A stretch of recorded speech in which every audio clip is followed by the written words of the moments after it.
மயக்கும் இனிய மாலை,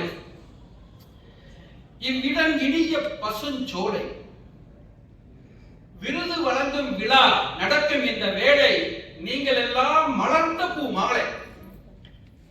நல்ல பொருளுக்கு தேவை நல்ல தரம், நல்ல விளைச்சலுக்கு தேவை நல்ல தரம், நல்ல உரம். மானுட வாழ்வு இறைவன் தந்த வரம், உங்கள் புன்னகையோ அழகிய முல்லை சரம். விருது உலக சாதனையாளர்கள் விருது, அதை கொடுக்கும் மனம் பெரிது.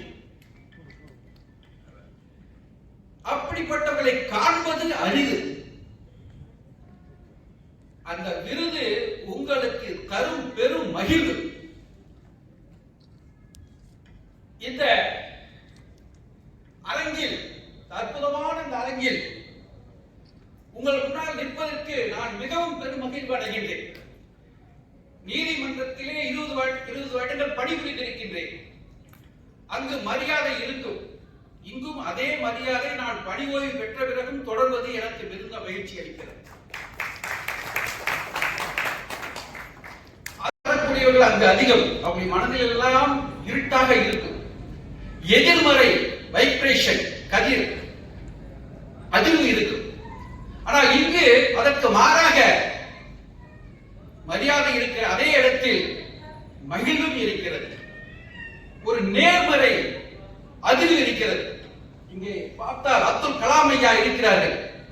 உறக்கத்தில் வருவதல்ல கனவு, உண்மை கனவு உறங்க விடாது, உன்னுள் இருக்கிற சிறகு உயர்த்தி அசைத்து பழகு என்று சொன்னார் அல்லவா?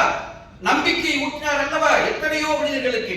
அந்த அப்துல் கலாம் இருக்கக்கூடிய மேடையில் அங்கே அன்னை தெரசா அவர்கள், நீங்கள் இரு கைகளை கூப்பி வணங்குவதை விட ஒரு கையில் உதவி புரியுங்கள் மற்றவர்களுக்கு, அது உயர்ந்த இடத்துக்கு அது உயர்வான செயல் என்று சொன்னாரே அன்னை தெரசா அவர்கள் இருக்கக்கூடிய இடம் இது.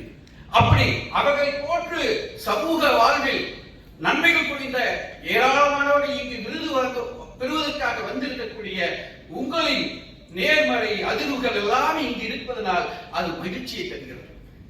ஆக அப்படிப்பட்ட ஒரு அருமையான அரங்கு. இந்த அரங்கிலே எனக்கு இந்த அரங்கில் இங்கு ஒரு அமர்ந்திருப்பதற்கு எனக்கு கிடைத்த பெயரே பெரியது. நான் நீதிபதியாக அமர்ந்திருக்கலாம். ஆனால் இங்கு பல திரை உலக கலைஞர்களோடு, சாதனையாளர்களோடு, கலை உலக சாதனையோடு சரிசமமாக உட்கார்ந்திருக்கும் ஒரு அருமையான ஒரு பாக்கியம். மலைத்துளி மலைத்துளி மண்ணில் சங்கமும், உயிர்த்துளி உயிர்த்துளி வானில் சங்கமும், உடல் பொருள் ஆவியெல்லாம் கலையின் சங்கமும். அந்த கலைகளுக்கே அறிவியலாளர்களுக்கு வந்து இருக்க அவர்களோடு நாடும் அமர்ந்திருப்பது என்பது மிகப்பெரிய பேராகவே நான் பார்க்கின்றேன். அப்படிப்பட்ட அந்த இடத்தில் இன்று இந்த விருது வழங்குவதற்காக, விருது வாங்குவதற்காக, தருவதற்காக இருக்கிறார்கள். அந்த விருது தரும் மனம் என்பது மிகப்பெரியது. ஈதல் இசைப்பட வாழ்தல் அது வளர்ந்து ஊதியம் இல்லை உயிர்க்கு என்று திருவள்ளுவர் பாடியுள்ளார். ஆக உயிரினுடைய ஊதியமே என்னவென்றால் இசை. இசை என்றால் புகழ். புகழ் என்றால் ஒவ்வொருவருக்கும் உள்ள திறமைக்கு, அறிவுக்கு, ஆற்றலுக்கு கிடைக்கக்கூடிய மதிப்பும் மரியாதையும் அங்கீகாரம் தான். அப்படிப்பட்ட அங்கீகாரம் கிடைக்க கிடந்தால் விருது வழங்கிவிடும். ஆக நீங்கள் எல்லாம் அப்படி ஒரு அங்கீகாரத்தை பெறுவதற்கு, ஒரு புகழை அடைவதற்கு, ஒரு இசையை பெறுவதற்கு வந்திருக்கிறீர்கள். அதை தருவதற்காக பெரிய மனதோடு இங்கு செல்வம் அவர்கள் இருக்கின்றார். கடையேறு கள்ளங்களை பற்றி நீங்கள் அறிவீர்கள். கர்ணன் கொடுத்து கொடுத்து சிவந்த கரத்தை கொண்ட கர்ணனை பற்றி நீங்கள் அறிந்திருப்பீர்கள். அதே போல சடையப்ப வள்ளல் போன்ற பல்வேறு வள்ளல்களை நீங்கள் அறிந்திருப்பீர்கள். இந்த நவ உலகத்தில் கொடுப்பதற்கென்று விருதுகளை அள்ளி கொடுப்பதற்கென்று செல்வம் வந்திருக்கின்றார். அவரை இங்கு இருக்கின்றார். மலையில் பிறந்த நதியால் மக்கள் தாகம் தீர்ந்தது, மரத்தில் பிறந்த கனியால் மக்கள் பசியும் தணிந்தது, செடியில் பிறந்த முளரால் எங்கும் வாசம் தவழ்ந்தது, அன்னை மடியில் பிறந்த உன்னால் என்ன பயன்தான் விளைந்தது, 10 திங்கள் சுமந்து பெற்றாலே அவர் மற்றவர்களாலே பெருமை பெற வேண்டும், கற்றவர் சபையில் நீ உனக்கென்று தனியிடம் தர வேண்டும், உன் கண்ணில் ஒரு துளி நீர் வந்தாலும் உலகம் வளர வேண்டும். இப்படிப்பட்டவர்களால் உலகம் வளராதா? அப்படிப்பட்ட சிறந்த செல்வம் அவர்களால் அவர்கள் கையில் அவர் வழங்கும் இந்த விருதுகளை பெறுவதற்காக நீங்கள் வந்திருக்கிறீர்கள். இது உங்களுக்கு பெருமை. விருது வழங்குவது அவருக்கு பெருமை.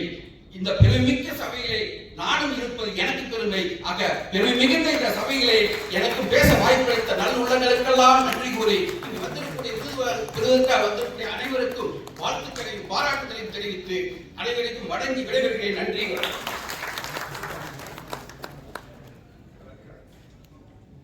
ரொம்ப நன்றி சார். சார் இன்னொரு பலத்தை கைத்தட்டது. Thank you so much sir.